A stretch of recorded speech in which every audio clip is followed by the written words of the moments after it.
Hello again, STN community. I am UOC, and I got Erison with me again. Oh, hey everyone, Ernest, I'm here. Right, and this is video 2 of our basics tutorial to get you started in STN. So first of all, we're going to go over this video we're actually going to go over some basics for ship navigation, ship battling, which is probably going to be the most exciting part about this tutorial. um, so first of all, we're currently in the navigational part of the part of our ship here. Got a colonization ship. And we're going to go over some basics on how to navigate. So this entire navigational system is run by an XY coordinate system, which this entire map, that's basically how it's mapped out. So for those of you who don't remember or didn't pay attention in school on how XY coordinate system works, they basically work from left to right and up to down. It's important that you use left to right first before using up to down. So when we go over to trying to navigate, you see, for example, our colony, which is located at 973 or 973 by 971 or 971. And basically the way we write it in this game is actually kind of shown here in this position tab, 973, 971. If you have any further questions about it, be sure to ask in chat. We've got a lot of very helpful people, a lot of very helpful players that will and should help you out with stuff like this. So moving on to what we got down here, and I'll let Erson take over. Alright. Well, to start off, down here you can see we have the image section, and if you click on this, it basically takes you into the specific statistics of a ship. And as you can see up here, the weapons, special, logistical information, and so on. It's basically the statistics of that specific ship type. Yes. So not specific ship that you currently have, but just a ship type. Excuse me for interrupting. Go ahead. Alright. Oh, go back to the ship. There you go. So the statistics that you currently got here in your visual, which are these ones right here, these are basically the ship statistics of the ship that you own. So you got two different statistics, the ones that are for the ship type and the one that you own. Go ahead, Arson. And under the hull, you can see that this is the integrity or the damage. It'll show the damage if there is any to your ship. Right now, it has 100 out of 100, which is 100%. The EPS conductors is a more recent change, I believe. Yep. That it costs EPS to do actions with your ship, like moving, transporting goods, shooting, and things like that. Energy, things I mentioned, it also take energy to happen. And energy is charged from a warp core, or reactor, which is not the collectors. These are Bassard collectors. They basically, if you go into one of the deuterium nebulas, or say a desert planet, you can collect deuterium with a tab that says collectors. Can I give them an idea what deuterium actually is? Yeah. Deuterium is fuel. That's the basic form of fuel. Think of it as gasoline. And there are specific types of fuels that you can use. Think of it as your unleaded, your leaded, and then your premium or whatever fuel. There are different kinds, and we'll go over that a little bit later on. But just kind of get you an idea, deuterium is just a very basic form of fuel that we use in this game. And only specific ships actually have collectors. The colonization ship is one of them, just because we try to include as many of the basic functions of what you need to get your empire going into this one specific ship. Alright, so moving on to flight range, go ahead. With flight range, every ship has a different flight range, and your flight range limits you on how far you can travel within a set tick. The colonization ship, for example, can only travel 60 sectors, which would be 60 each meters. one of these blocks. Now, position we already talked about, and other than that, this just leaves crew. Obviously, each ship has crew. Um, if you actually go back to the statistics, you can also kind of check out how much crew is required for the basic for all the basic functions of the ship, which is highlighted in parentheses right here. Shows you how much crew the ship is able to take versus how many crew the ship requires to fly, which is 5. Right, so that's basically it for this right here. And for all those that are wondering what this is, all of our newbie ships have protection of the Federation, which make sure that you're not going to get blown up on your very first couple days here in the game. And this actually extends all the way to level 6, if I remember correctly. It's been a while since I've been a newbie. Alright, so Erson, I'm actually going to let you do the battling if you want to. Battling. Ooh. Battling, yes. I hope you know how to use the weapons. Alright, so kind of explain what's kind of currently flashing up on the map, what these specific numbers are. Alright, oh, let's go here first. I think it'll let me go there. Yep. What? Did it move? Yeah, it moved. Except you moved to the wrong one. There you go. That's weird. Wonderful. Okay. Any ship detected. Before you attack it, kind of tell them what these specific numbers on the map are. Yeah. The when you see a number like 1 or 1.5 on the map, it's known as a ship. It's known as a ship signature. Each ship also has a very specific ship signature, and I believe the colonization ship on its own. That's one.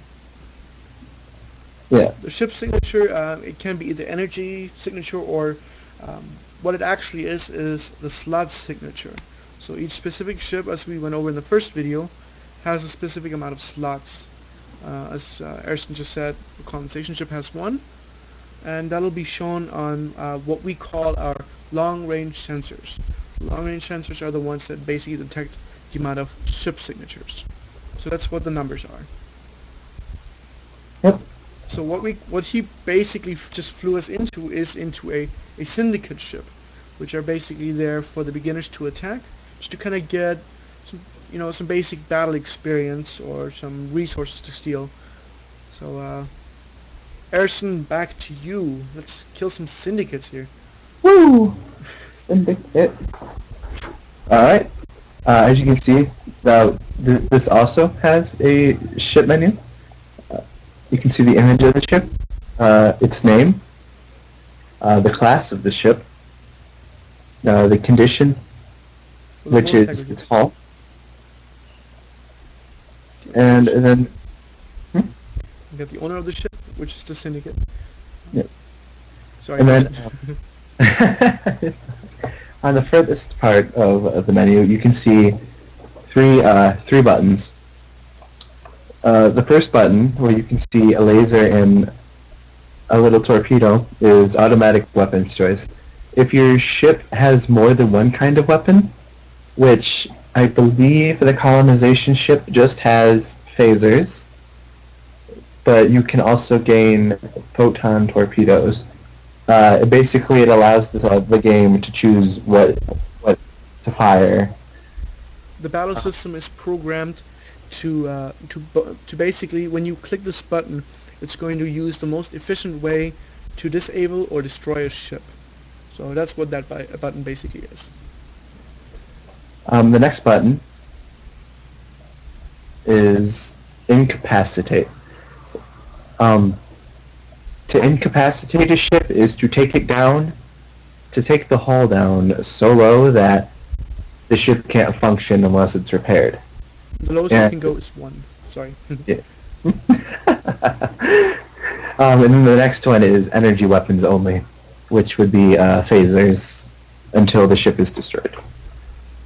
Alright, so let's push the automatic and see.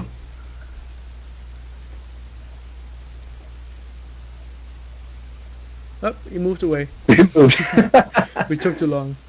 You sneaky syndicate. He knew what we were going to do, and he ran. Fire. Alright, so what we're looking here is every single action in this game causes a specific set of logs.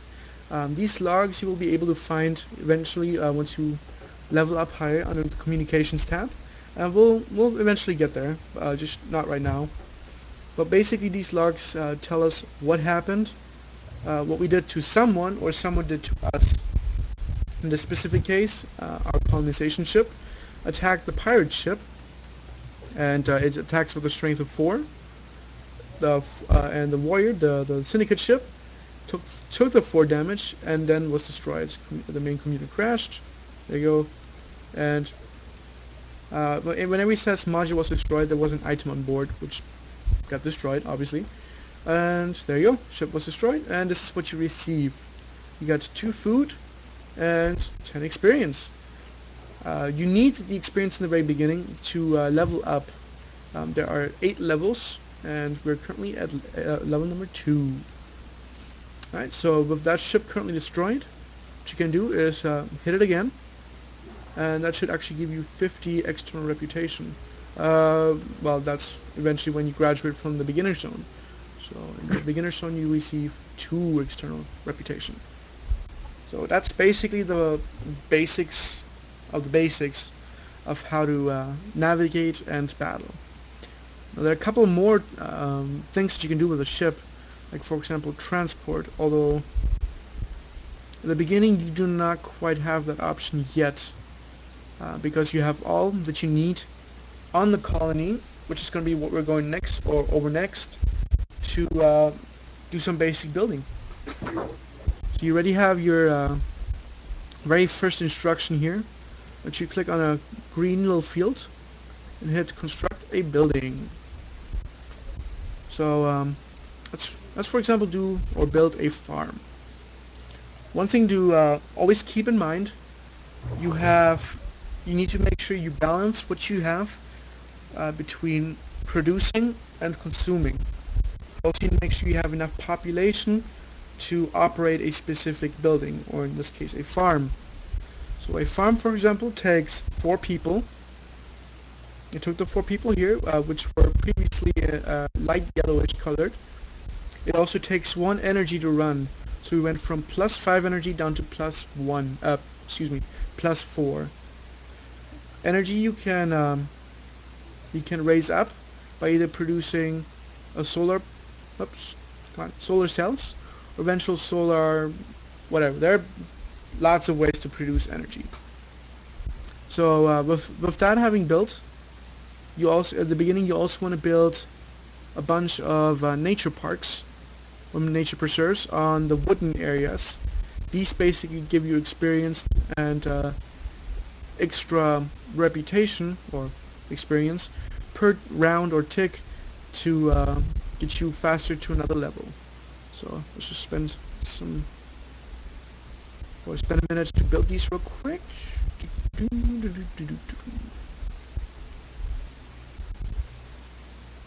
Come on.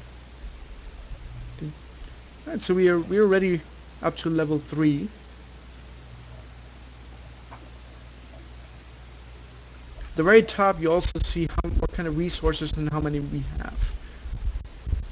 So we got 195 plasteel, +7 per tick, 82 food, +6 per tick, and then the amount of people that we have on currently on our colony, plus how many we're going to get per tick. So we're talking a lot about a tick. Let's just kind of give you an idea on what a tick is. Erison, do you want to take that one while I'm building? Okay. A tick is an amount. There are 5 ticks in a day on the game.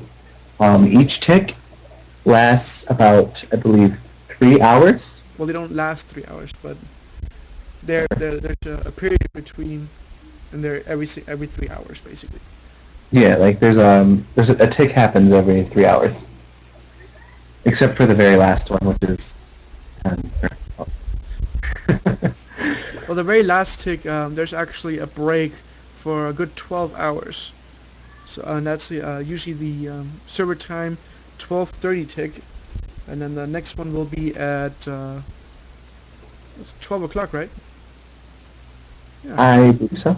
Hmm. Yeah, So it's that sounds basically right. 11 and a half hours. Okay, it's not quite Yeah. 12-hour break, but yeah, as you said, there are 5 ticks on a day, a 12-hour break in between, or 11 hours, and then 11 and a half hours. In between these ticks, what happens, Erson?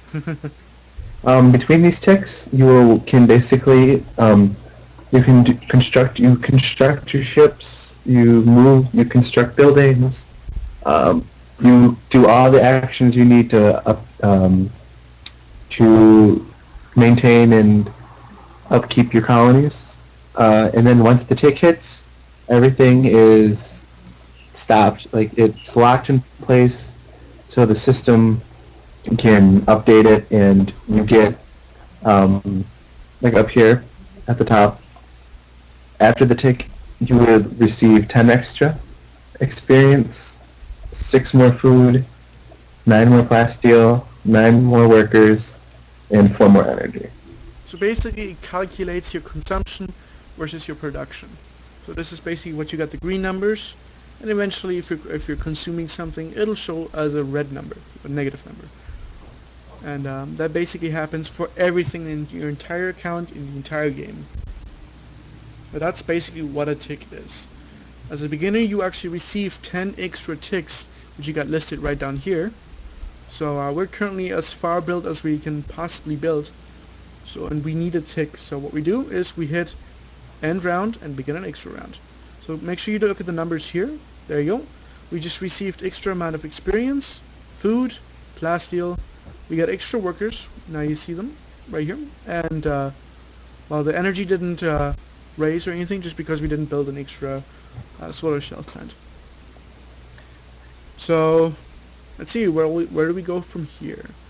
With the new level that we just received, we're able to build ourselves a plasteel factory, which we need to have one in order to consistently produce more building goods, which in this case at the very beginning there's plasteel.